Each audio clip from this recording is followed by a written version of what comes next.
Moving on to another state, New York has taken a different approach. Their law, which was effective June 2nd of this year, focuses on retail workers. It applies to private sector retail employers in the state with 10 or more employees, regardless of whether the employees are spread out across multiple locations. And it includes roles like cleaning and maintenance, any staff as long as they primarily work in a retail environment.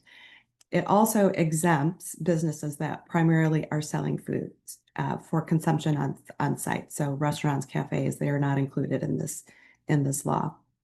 And employers have to adopt and distribute a workplace violence prevention plan. It can be based on the New York template, or you can have your own custom policy as long as it meets all the requirements of the law.